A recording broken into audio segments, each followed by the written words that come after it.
Muy buenas tardes a todos. Quiero darle un saludo muy especial al presidente Evo Morales, decirle cómo nos complace a nombre de 46 millones de colombianos que esté nuevamente con nosotros. Usted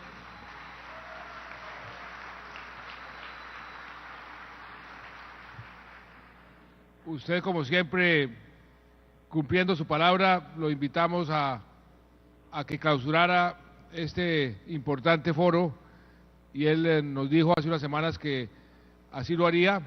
La única condición que me puso es que jugara fútbol esta tarde con él. Desde ese momento estoy entrenando, pero no sé todavía si medírmelo o no, porque me dicen que es demasiado bueno para el fútbol. Pero bienvenido, presidente Morales, lo recibimos con el corazón y los brazos abiertos.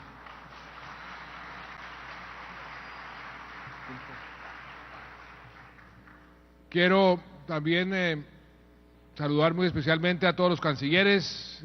Acaba de ingresar la secretaria de Estado Hillary Clinton, una bienvenida muy especial.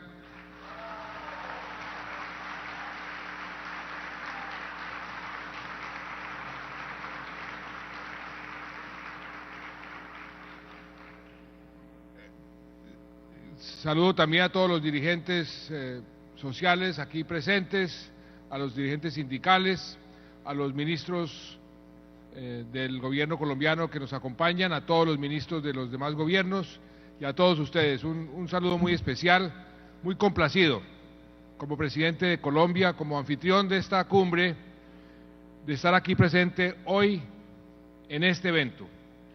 Un evento al cual hemos querido dar la mayor importancia. Por eso me tomé el atrevimiento de pedirle al presidente Morales que lo clausurara, y por eso estoy yo aquí.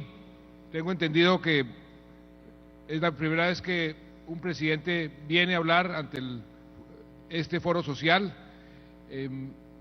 Lo hice convencido de que esto es una parte fundamental de la cumbre, de toda la cumbre, porque, como se lo acabo de decir en la inauguración del foro empresarial, si no actuamos, los gobernantes, los empresarios, los dirigentes en general, con un sentido social, teniendo lo social como el objetivo fundamental, nada de lo que hagamos vale la pena. Por eso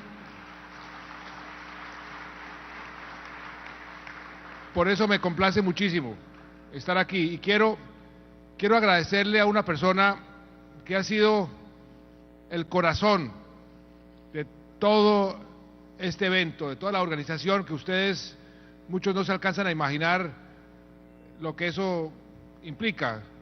Organizar un evento de estos tiene una logística enorme. Ustedes mismos saben que muchas veces poner de acuerdo a tanta gente para reunirse, para tener una agenda, es algo titánico. Pero Socorro Ramírez, a quien quiero que le demos un abrazo y un aplauso muy especial.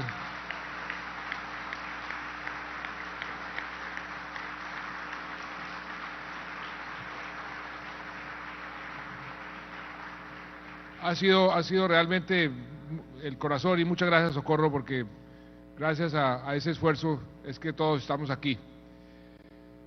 Se han realizado muchos foros preparatorios, se han hablado de muchos temas, y aquí hemos escuchado muchas manifestaciones en un sentido que, si lo asumimos como un sentido único, tenemos que tomarlo para siempre tenerlo presente en todas las decisiones. Si no actuamos en función de que sea la sociedad, la gente, la beneficiaria de todas las actuaciones políticas o económicas, no vamos nunca a progresar realmente. Es un concepto muy elemental, pero por lo elemental es muy poderoso.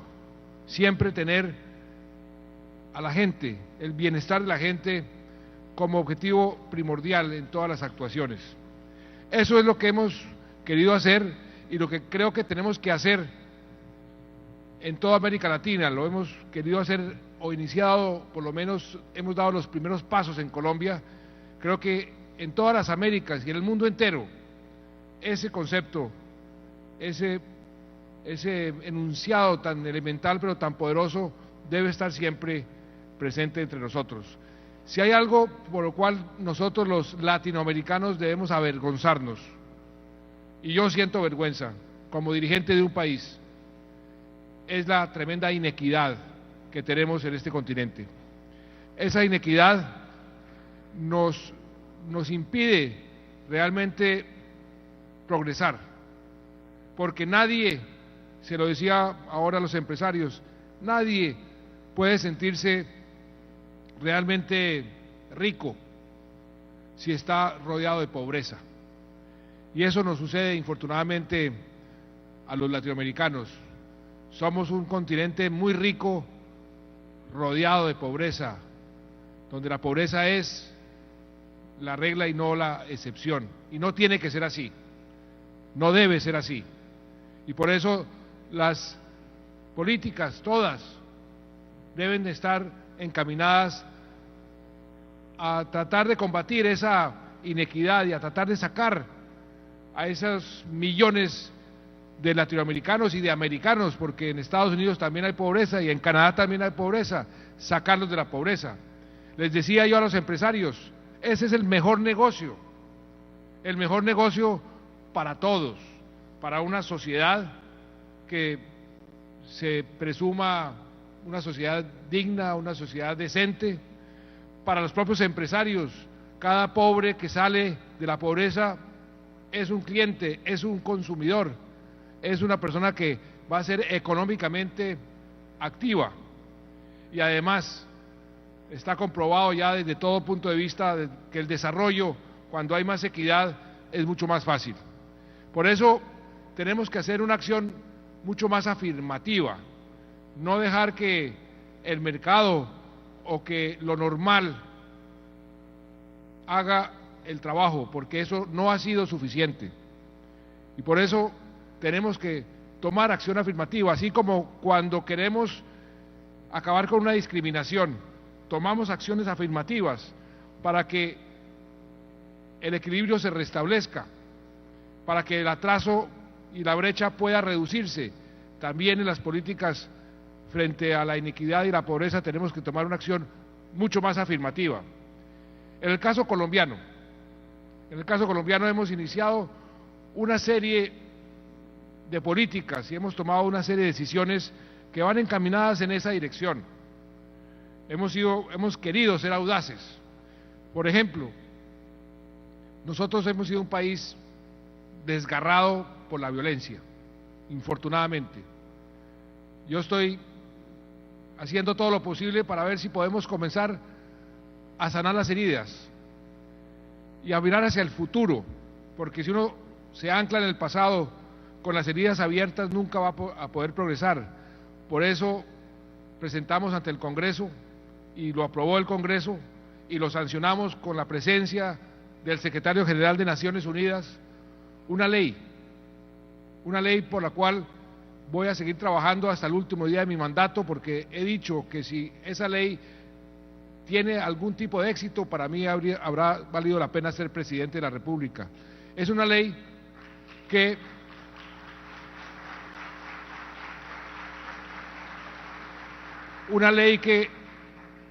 busca, por un lado, reparar a los millones de víctimas de la violencia. Y el pasado 9 de abril, hace unos días, estuve en Villavicencio, para quienes no conocen la geografía colombiana, es la capital de un departamento donde se ha concentrado, como muchos departamentos, la violencia. Y estuvimos conmemorando el Día de las Víctimas, que esta ley señala el día 9 de abril como el Día de las Víctimas. Ya escuchábamos a varias víctimas, pero hubo una mujer en particular que me desgarró el corazón. Se paró en un podio como este, una mujer valerosa, digna aún, porque lo que nos contó realmente es demoledor. Nos contaba que había sido violada no una, sino varias veces por los violentos, por los paramilitares, que sus hijos, dos de ellos habían sido asesinados por los violentos, por los paramilitares, que la guerrilla se le había llevado a otro, reclutado de niño, y que ella lo único que quería, porque le dimos un cheque como una reparación, y me dijo: lo único que yo quiero es simplemente que me reconozcan como víctima. Y tiene toda la razón. Y le dije: aquí le entrego un cheque que era de 8 millones de pesos. Y dije: 8 millones o 80 millones nunca van a terminar de reparar ese dolor que esta señora ha tenido por causa de la violencia. Pero estamos todos los colombianos rodeándola y diciendo: nos hacemos presente y la reconocemos como víctima. Esa ley de víctimas es la que quiero yo que podamos adelantar en la medida de nuestras capacidades con todos y cada una de las víctimas de la violencia en este país. Y al mismo tiempo, la misma ley establece los mecanismos para devolverle a los campesinos, también millones de campesinos que fueron desplazados por la violencia de sus parcelas y que están hoy viviendo en los tugurios de todas las ciudades desplazados. Queremos devolverle a esos campesinos su tierra, y no solamente devolverles su tierra, sino darles una ayuda para que puedan tener un ingreso, que la tierra comience a producir y puedan nuevamente tener una vida digna. Eso es parte de la política que estamos adelantando. Tenemos también otro frente y establecimos toda una institucionalidad que tiene que ver por primera vez en este país con el desarrollo social. Creamos una agencia que se llama la Agencia de la Inclusión Social y la Reparación, donde está la prosperidad social concentrada, todas las entidades del Estado, midiendo el avance en la lucha contra la pobreza extrema, donde Colombia, infortunadamente, es uno de los países con el mayor porcentaje de su población en pobreza extrema en todo el continente y por consiguiente en todo el mundo. Eso nos debe avergonzar. Por eso tenemos que trabajar mucho más duro para que esas cifras se vayan disminuyendo. Pero no solamente Colombia, toda América Latina tiene ese gran desafío, porque somos el continente más desigual del planeta. Y aunque hemos hecho muchos esfuerzos, el caso de Brasil es un caso que tengo que resaltar.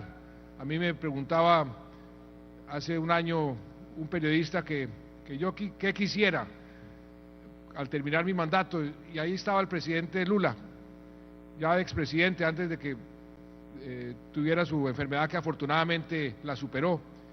Y yo dije: yo que quiero ser cuando grande como el presidente Lula, porque el presidente Lula, ahora que es grande, puede decir: yo saqué a millones de brasileños de la pobreza.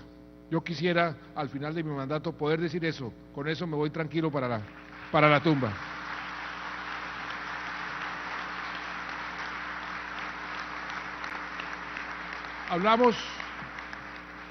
Hablamos mucho de integración. Buena parte de mi vida pública la he dedicado a la integración.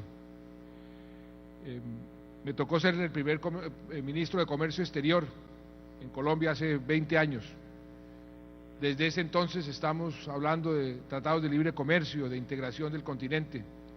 Pero sé, y tienen toda la razón, que la integración más importante no es la integración física, no es la integración de los mercados financieros, es la integración social, porque esa es la que realmente sienta las bases para un desarrollo más efectivo y más equitativo.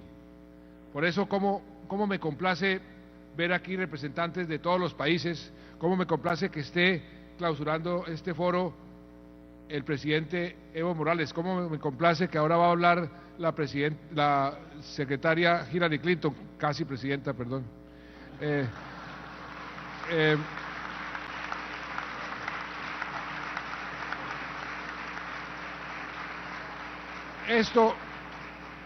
Esto es un avance importante en ese aspecto, en el aspecto de ir también tendiendo puentes para que esa integración social se dé y se dé con más efectividad. Porque así como la integración económica genera unas condiciones más propicias para el desarrollo económico, para el crecimiento económico, también la integración social genera condiciones mucho más propicias para ese necesario desarrollo social, que es y tiene que ser una condición necesarísima, como lo decía al principio, en todas nuestras actuaciones. Aquí se habló, y con razón, porque esa es parte fundamental de ese desarrollo social, del papel de la juventud. Una juventud que en todo nuestro continente americano, porque eso está sucediendo desde Canadá hasta la Patagonia, una juventud que está pidiendo a gritos más oportunidades, que está viendo cómo salen o bien de su bachillerato y no encuentran posibilidades de educación superior, o salen después del gran esfuerzo de la educación superior y no encuentran empleo. Está concentrado el desempleo en todos los países, en una población entre los 18 y los 26 años. Y ahí tenemos que hacer un esfuerzo especialísimo. Y si nos unimos, si podemos compartir mejores prácticas, buscar en forma conjunta los caminos más eficaces para romper ese cuello de botella, el efecto que podremos tener en el desarrollo social en general es mucho más grande.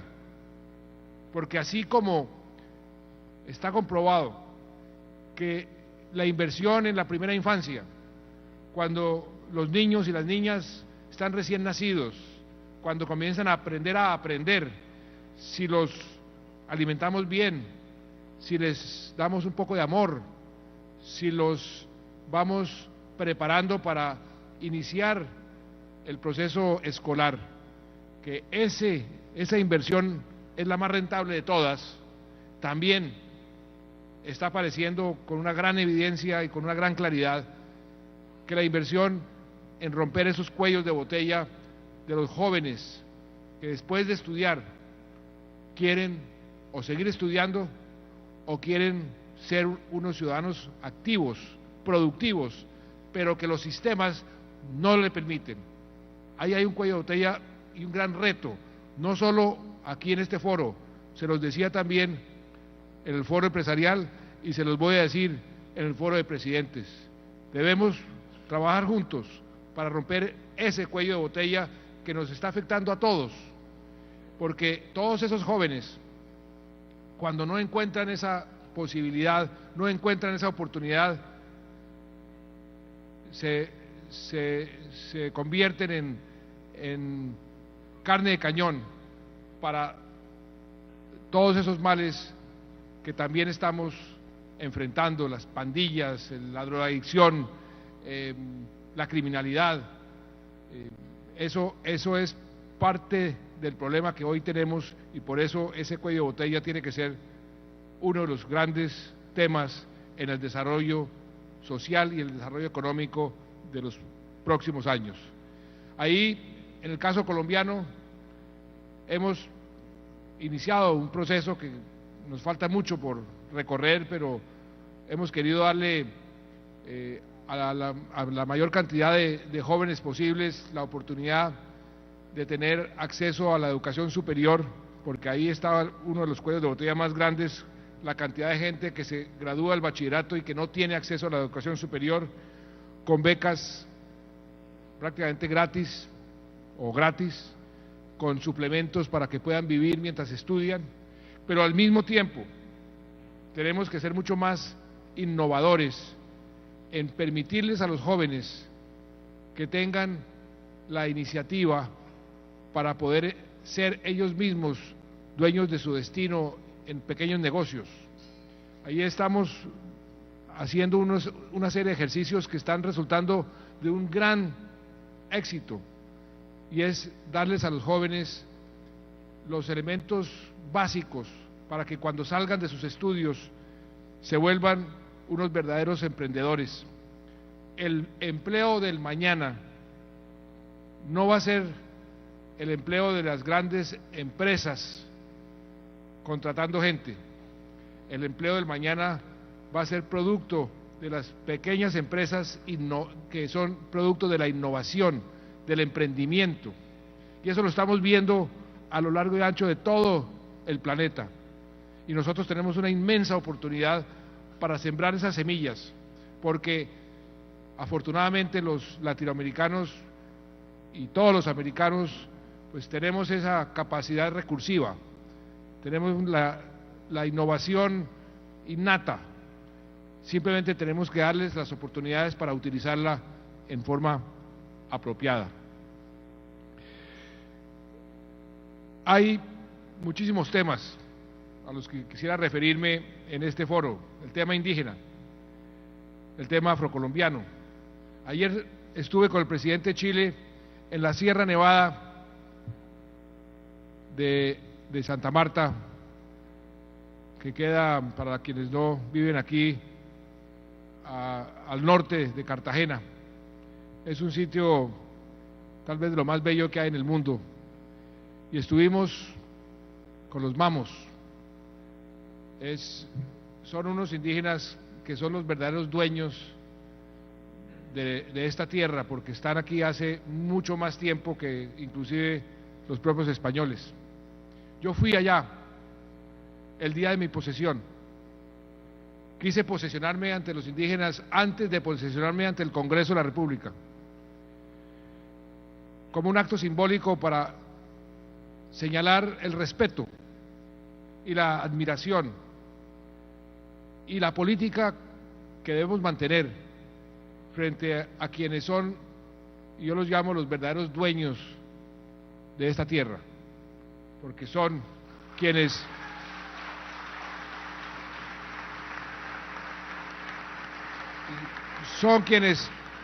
han vivido aquí por siglos.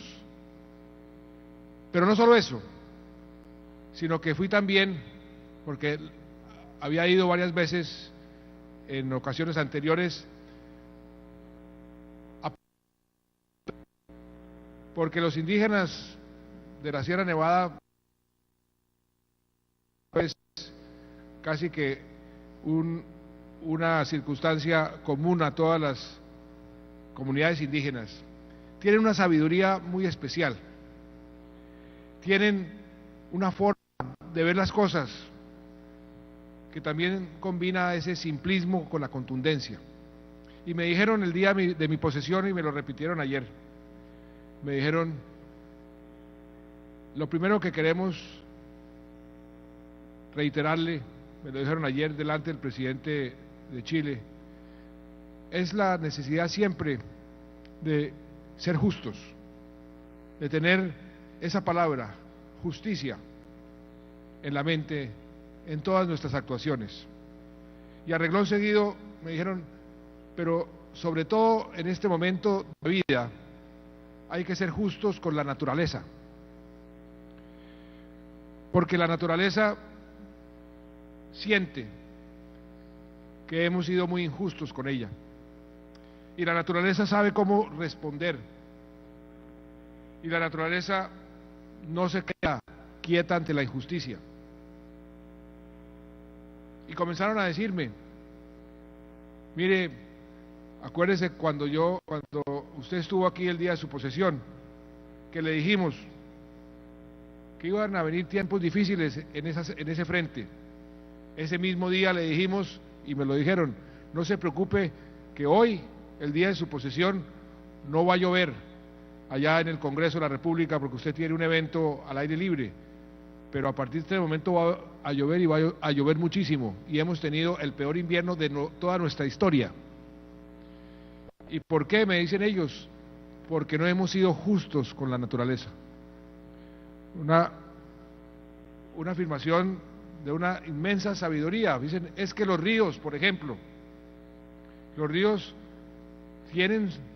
son propietarios de sus terrenos, y el ser humano les ha venido quitando esos terrenos, y los ríos no se van a quedar quietos, y no se han quedado quietos, y todas las inundaciones que tenemos, por lo menos en el caso colombiano, pero es que lo hemos visto, en Estados Unidos vimos al río Mississippi, no sé, secretaria Hillary, hace cuánto no se desbordaba el río Mississippi allá en Estados Unidos, pero tenemos lo que pasó en Argentina hace dos o tres días, unas tormentas que produjeron 14, 15 muertos. Estamos maltratando, estamos siendo injustos con la naturaleza, y por eso ese mensaje que nos dieron y que nos dieron los mamos y que nos pidieron al presidente Piñera y a mí que les transmitiéramos a la cumbre, así nos lo dijo expresamente el vocero de estos mamos, nos dijo, estuvimos anoche deliberando toda la noche, y le tenemos ese mensaje: justicia siempre, pero sobre todo ahora cuiden la naturaleza, porque se vienen tiempos complicados si no hacemos eso. Eso es un mensaje muy profundo que quiero compartir con ustedes.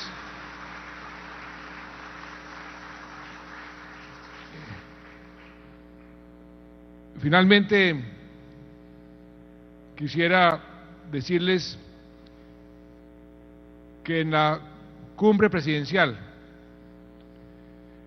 todo lo que ha sido discutido aquí, las conclusiones a las cuales ustedes han llegado, y que tengo entendido que va a haber un libro que se está circulando, eso va a ser tenido en cuenta, y no solamente como un documento más, porque parte de este punto de inflexión en que estamos en este momento en el mundo, esas inmensas oportunidades que tenemos como región, porque somos una región privilegiada en muchos sentidos. Lo que el mundo está necesitando, aquí lo encontramos. El mundo está necesitando energía. Las Américas tiene energía y puede ser perfectamente autosuficiente y exportadora de energía. Queremos por ejemplo, lo hemos venido discutiendo con los ministros de energía, conectarnos todos para que ningún habitante de las Américas en algún tiempo prudencial, yo he propuesto el año 2020, no tenga acceso a la energía. Imagínense lo que eso significa como un paso en la lucha contra la pobreza. ¿Cuántos pueblos hoy aquí en Colombia y en toda América Latina no tienen ni siquiera luz?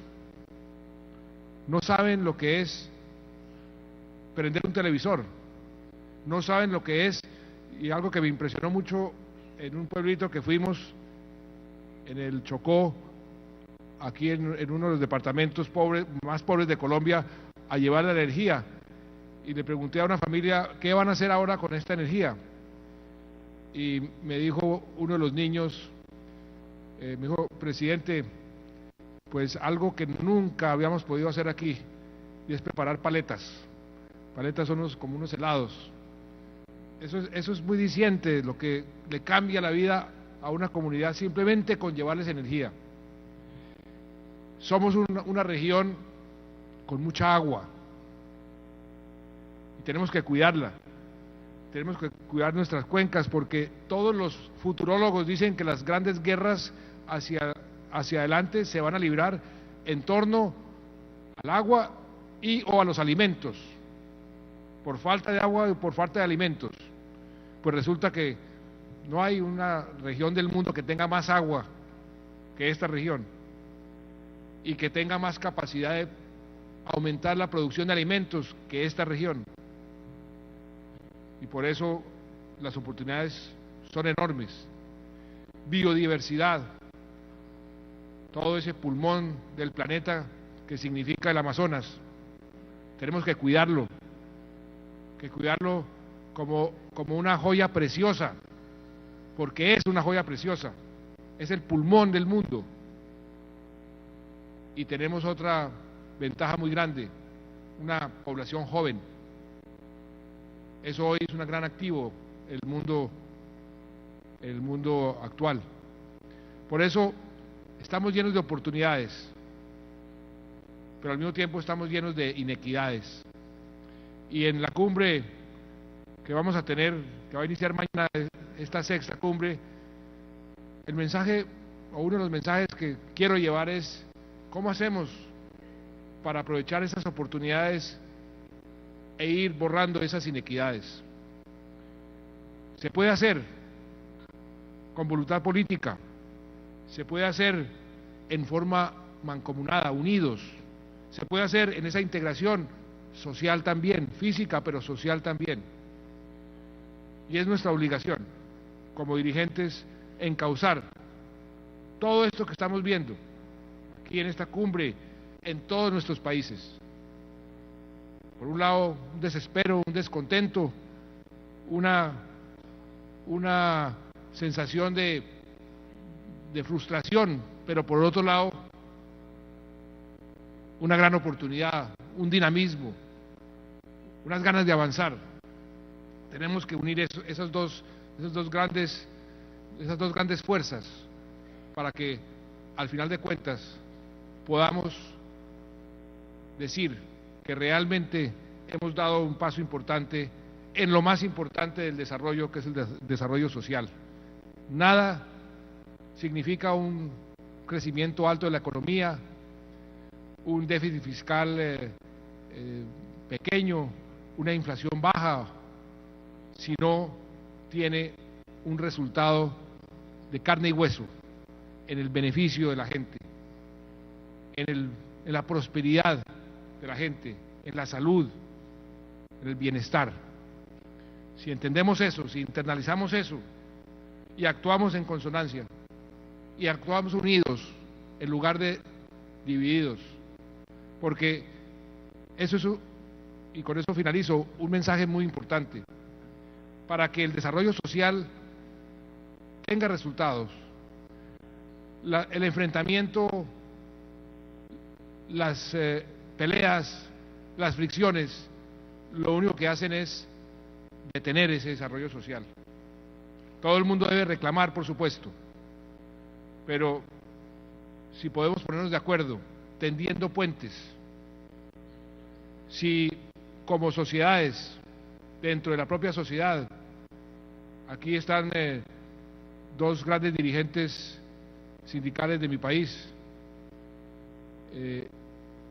los dos saben que ellos están haciendo su labor, yo estoy haciendo la mía, pero cuando nos sentamos y decimos, tratemos de encontrar comunes denominadores, entendiendo cada uno el papel que juega, siempre el resultado para todos es mejor.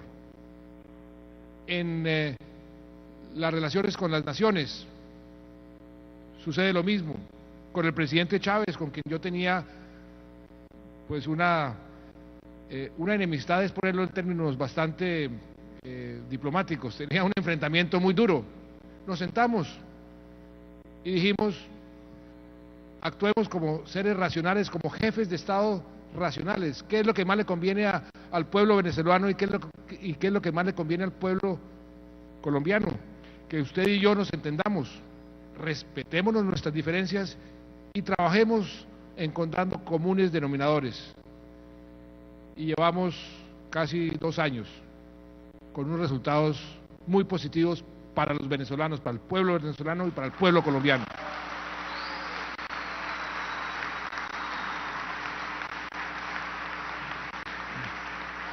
Por eso, si tendemos puentes y trabajamos unidos en torno a esos objetivos sociales, este gran continente americano va a poder ser cada vez más relevante en el escenario mundial, pero sobre todo que sus millones de habitantes, otros 3 millones de habitantes, se sientan más prósperos, más libres, más realizados. Ese es el trabajo que tenemos que hacer, todos juntos. Los presidentes solos no pueden, los empresarios solos mucho menos. Todos juntos sí podemos, y a eso los invito. Muchas gracias.